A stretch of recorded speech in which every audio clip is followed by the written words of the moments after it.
On a récupéré le bateau en mai et donc là toute l'équipe était en mode chantier pour préparer le bateau, l'inspecter, fiabiliser certains éléments du bateau. Et depuis que le bateau a été remis à l'eau, tout le monde est passé en mode navigation. Finalement, on est toute une équipe à préparer la Transat Jacques Vabre, à la fois sur l'aspect bateau et technique, mais aussi sur l'aspect sportif. Donc Eric, on s'est croisé pour la première fois en 2008. Il faisait la Solitaire du Figaro et une Transat SG2R d'ailleurs. Transat SG2R qu'il avait terminé en 3e position, donc je l'avais remarqué comme étant quelqu'un de très bon. Il a aussi la réputation d'être bon vivant et d'être quelqu'un de très sympathique, au-delà de ses talents sportifs.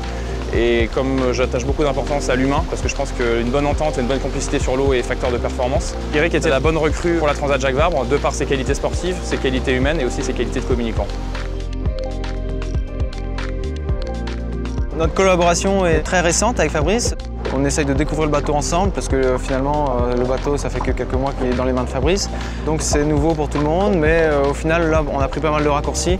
On est sur l'eau, on perd pas de temps, on enchaîne les manœuvres, on essaye de se donner des objectifs pour gravir ces petites étapes pour être prêt le jour du départ.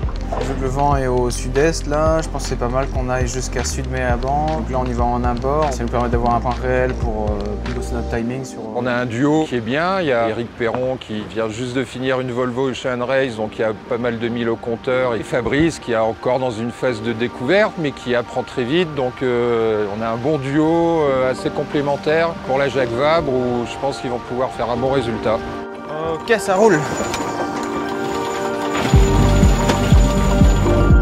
J'ai terminé l'année 2014 sur une belle route du Rhum en classe 40, donc un bateau qui fait 12,18 m et là je suis passé 60 pieds, donc un bateau qui fait 18,28 m. Donc ça fait un tiers de plus, mais en fait tout est exponentiel, tout est plus gros, tout est plus lourd, tout est plus compliqué.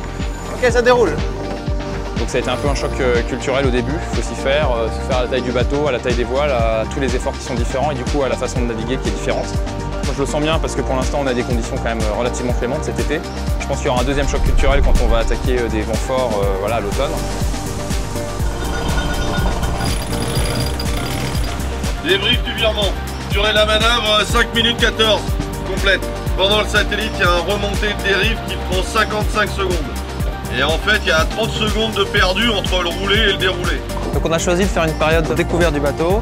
Ensuite, on va commencer à naviguer un peu plus au large et se mettre dans le rythme, faire des navigations de nuit, commencer à manœuvrer le bateau seulement à deux, essayer d'analyser la performance du bateau par les capteurs, les speedos, etc. Sur ce genre de bateau, on peut avoir un ennui technique par jour, donc il faut savoir les régler. Donc il y aura toute une phase de préparation qui passe par savoir tout réparer finalement. Et puis évidemment, tout ce qui est météo, stratégie, prise de décision.